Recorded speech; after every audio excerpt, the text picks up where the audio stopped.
نزلا قل هل ننبئكم بالأخسرين أعمالا الذين ضل سعيهم في الحياة الدنيا وهم يحسبون أنهم يحسنون صنعا أولئك الذين كفروا بآيات ربهم ولقائه فحبطت أعمالهم فلا نقيم لهم يوم القيامة وزنا ذلك جزاؤهم جهنم بما كفروا واتخذوا آياتي ورسلي هزوا إن الذين آمنوا وعملوا الصالحات كانت لهم جنات الفردوس نزلا خالدين فيها لا يبغون عنها حولا قل لو كان البحر مدادا لكلمات ربي لنفد البحر قبل أن تنفد كلمات ربي ولو جئنا بمثله مددا قل إنما أنا بشر مثلكم يوحى إلي أنما إلهكم إله واحد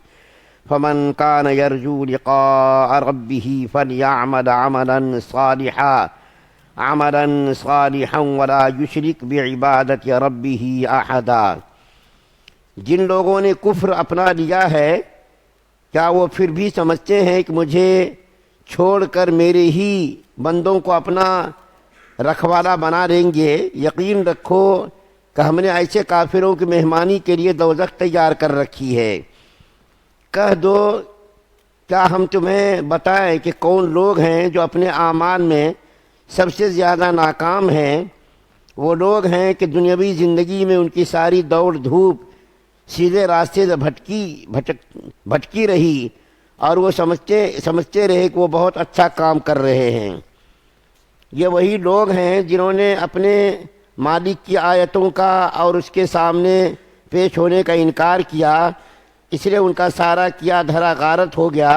چنانچہ قیامت کے دن ہم ان کا کوئی وزن شمار نہیں کریں گے۔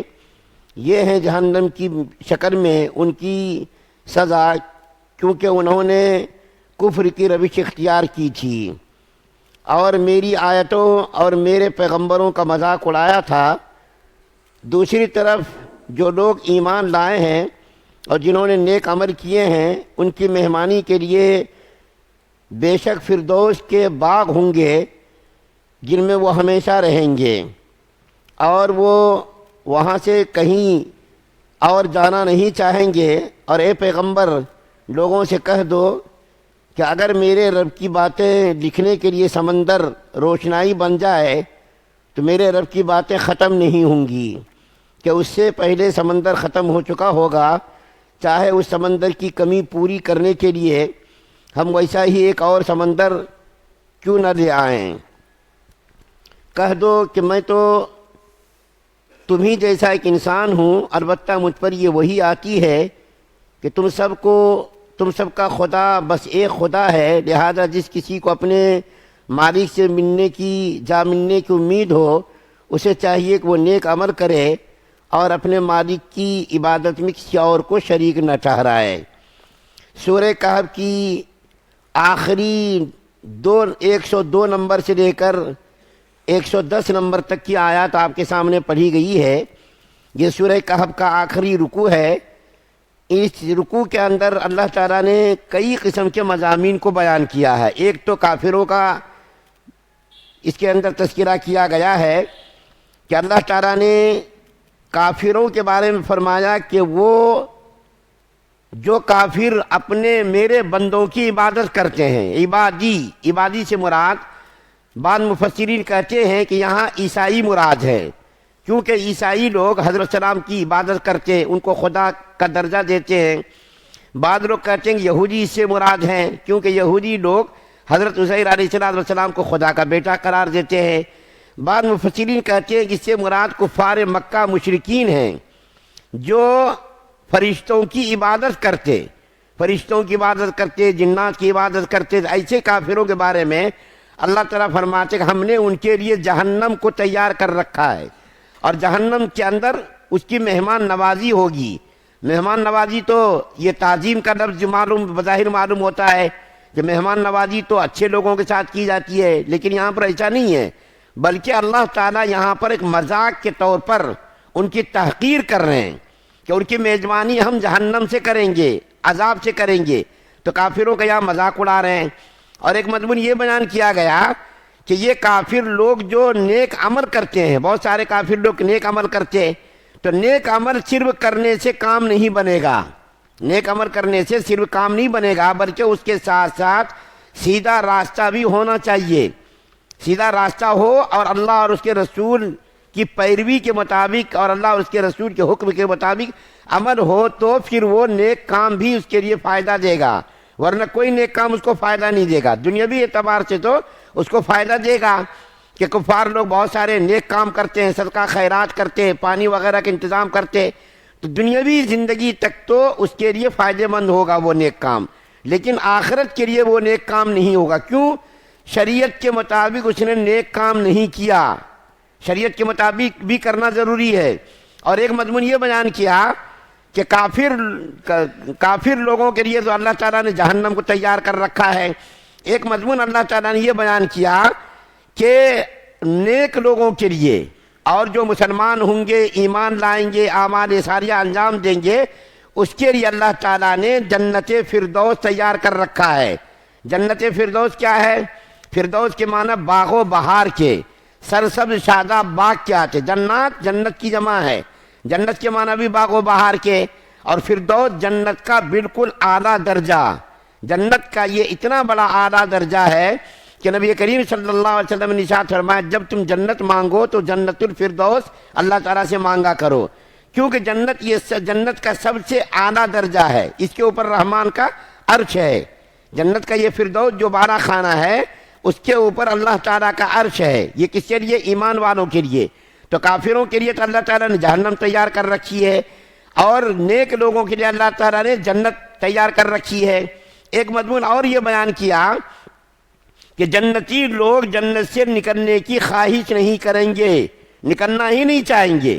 یہ مضمون اس لیے بیان کیا کہ آدمی ایک جگہ رہتے رہتے تنگ آ جاتا ہے، بیزار آ جاتا ہے کہ ارے بھائی ہم جگتیار میں رہ رہے ہیں، اب رہتے رہتے تنگ آ گئے، چلو کریم نگر جائیں گے، کریم نگر والے سوچے حیدرآباد جائیں گے، اور ایک جگہ رہتے رہتے بیزار ہو گئے، تنگ ہو گئے، چلو کہیں تفریح کر کے آئیں گے۔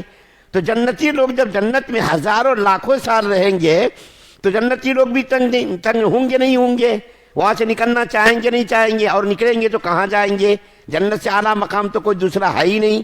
تو اللہ تعالیٰ فرما رہے ہیں کہ جنتی لوگ جنت سے نکلنا ہی نہیں چاہیں گے، جنتی کے دل میں یہ جذبہ ہی پیدا نہیں ہوگا کہ ہم جنت سے نکل جائیں، یہاں سے تنگ آ گئے، کیونکہ اس کے اندر اتنے لطف و انعامات کے انتظامات اللہ نے کر رکھے ہیں کہ کبھی اس کے تصور میں، اس کے ذہن میں یہ خیال ہی پیدا نہیں ہوگا کہ ہم یہاں جنت سے نکل کر کے باہر چلے جائیں، کہیں گھوم کر کے آ جائیں، جنت میں رہتے رہتے تنگ آ گئے۔ تو اللہ فرما رہے اس کے ذہن میں یہ خیال ہی پیدا نہیں ہوگا۔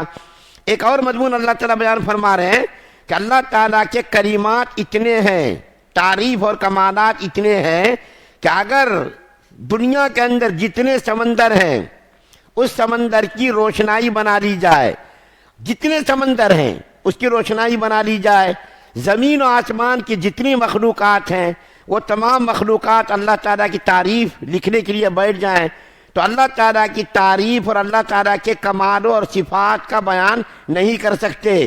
اور پھر اللہ تعالیٰ فرما رہے ہیں کہ ایک سمندر ختم ہو جائے دوسرا سمندر لے آؤ، دوسرا سمندر ختم ہو جائے تیسرا لے آؤ، کتنے بھی سمندر لے آؤ، ندی تالاب جتنے بھی ہوں، اور ان سمندروں کا پانی روشنائی بنا دو، دنیا کے اندر جتنے درخت ہیں اس کا قلم بنا دو، اور دنیا کے اندر جتنی مخلوقات ہیں ان تمام مخلوقات کو جو ہے وہ بیٹھ کر کے خدا کے حمد و ثنا کرنے لگے، خدا کے کمالات کو بیان کرنے لگے، اور اس کے برابر اور سمندر کو ملا دو تو بھی اللہ تعالیٰ کی تعریف مکمل نہیں ہو سکتی۔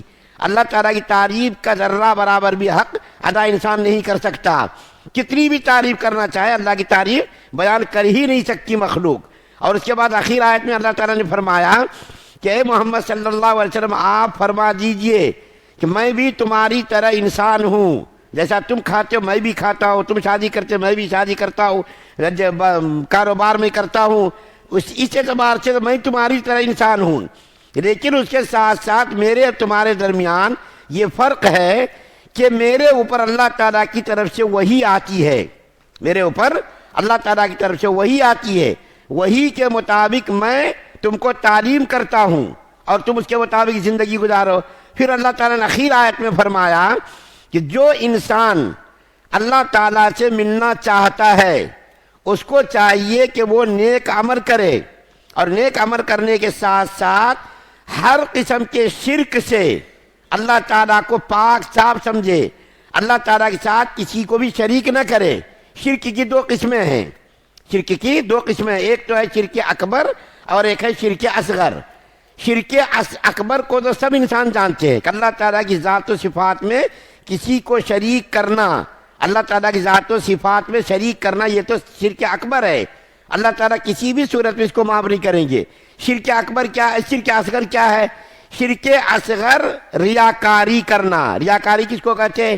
کوئی نیک عمل کرنا مخلوق کی خوشی کے لیے، مخلوق کی رضامندی کے لیے، کہ اگر وہ مجھ کو دیکھے گا تو حاجی کہے گا، سخی کہے گا، تو اس کو کہتے ہیں شرک اصغر۔ اللہ کے رسول صلی اللہ علیہ وسلم نے شرک اصغر کی بھی بڑی مذمت بیان کی ہے۔ شرک اصغر بھی اللہ کو یہ پسند نہیں۔ ہر قسم کے شرک سے وہ عبادت پاک ہو، شرک اصغر سے بھی پاک ہو، شرک اصغر سے بھی، اکبر سے بھی، ہر قسم کے شرک سے وہ نیک عمل پاک ہو۔ کسی کی ریاکاری کے لیے، کسی کو دکھانے کے لیے اور کسی کی خوشنودی کے لیے وہ عمل نہ کیا جائے، صرف اللہ تعالیٰ کو راضی کرنے کے لیے وہ عمل کیا جائے، اور یہ دل کے اندر نہ ہو کہ ہم کو کوئی حاجی کہے گا، ہم کو کوئی سخی کہے گا، ہم کو کوئی نمازی کہے گا۔ اس قسم کا اگر خیال ہے تو پھر جو ہے اس کے لیے ہلاکت اور بربادی ہے۔ اور اللہ کے رسول صلی اللہ علیہ وسلم نے فرمایا جو آدمی مخلوق کی خوشی کے لیے کوئی عمل کرے گا، قیامت کے دن اللہ تعالیٰ فرمائیں گے جس کو راضی کرنے کے لیے اور جس کو خوش کرنے کے لیے تم نے نیک عمل کیا تھا اسی سے جا کر کے بدلہ لے لو۔ اللہ کے رسول صلی اللہ علیہ وسلم نے فرمایا کہ مجھ کو میری امت پر بہت زیادہ خوف ہے، دوسری چیزوں کے مقابلے میں شرک اصغر سے مجھ کو خوف ہے۔ تو اللہ تعالیٰ نے اس آیت کریمہ کا اختتام اسی سے کیا، اور میں ایک مرتبہ پھر اس سورہ شریفہ کا خلاصہ بیان کر دیتا ہوں کہ یہ سورہ کہف کفار مکہ کے سوالوں کے جواب میں یہ پوری سورت ایک مرتبہ نازل ہوئی۔ سورہ کہف کفار مکہ نے جو 3 سوالات کیے تھے ان سوالوں کے جواب میں یہ پوری سورت ایک مرتبہ نازل ہوئی، اور جب یہ سورت نازل ہوئی 70,000 فرشتوں کا مجمع ساتھ میں تھا۔ تو ان تینوں سوالوں میں سے 2 سوالوں کا جواب اس سورت کے اندر دیا گیا ہے۔ اصحاب کہف کے بارے میں پوچھا گیا تھا، اور ذوالقرنین کے بارے میں پوچھا گیا تھا، روح کے بارے میں پوچھا گیا تھا۔ تو 3 سوالوں میں سے 2 سوالوں کا جواب تو اس سورت کے اندر دیا گیا، اور ایک جواب سورہ بنی اسرائیل کے اندر دیا گیا، روح کے بارے میں پوچھا تھا، وَيَسْأَلُونَكَ عَنِ الرُّوحِ کہ روح کیا چیز ہے۔ تو 3 سوالوں کے جواب میں اللہ تعالیٰ نے یہ پوری سورہ کہف ایک مرتبہ نازل کی، اور اس سورت کا مضمون اللہ تعالیٰ نے کہف کے نوجوان جو تھے، نوجوان جو ایمان کی حفاظت کے لیے غار میں روپوش ہو گئے تھے، ان کا تفسیر کے ساتھ تذکرہ کیا، اس کے بعد ذوالقرنین کا تذکرہ کیا، اور پھر حضرت موسیٰ اور حضرت خضر علیہ السلام کا تذکرہ کیا گیا۔ اخیر میں مشرکین اور کفار کی تردید میں آیات نازل کی گئیں کہ اللہ تعالیٰ کی آیات کا جو انکار کرتا ہے اس کے لیے اللہ نے جہنم تیار کر رکھی ہے۔ پھر ایمان والوں کا تذکرہ کیا، پھر شرک اصغر شرک اکبر سے بچنے کی تاکید کی گئی۔ تو یہ سورت کا جو ہے خلاصہ تھا اور اس سورت کا مرکزی مضمون تھا۔ ابھی الحمدللہ سورہ کہف مکمل ہوئی، اس کے بعد سورہ مریم کا آغاز ہوگا۔ 2 دنوں تک تفسیر نہیں ہوگی، اتوار اور پیر کو تفسیر نہیں ہوگی، انشاءاللہ منگل سے پھر تفسیر شروع ہوگی۔ اللہ سے دعا ہے اللہ ہم سب سننے زیادہ عمل کرنے کی توفیق عطا فرمائے۔ سبحان اللہ بحمدہ، سبحانک اللہم بحمدک، ونشہد ان لا الہ الا انت۔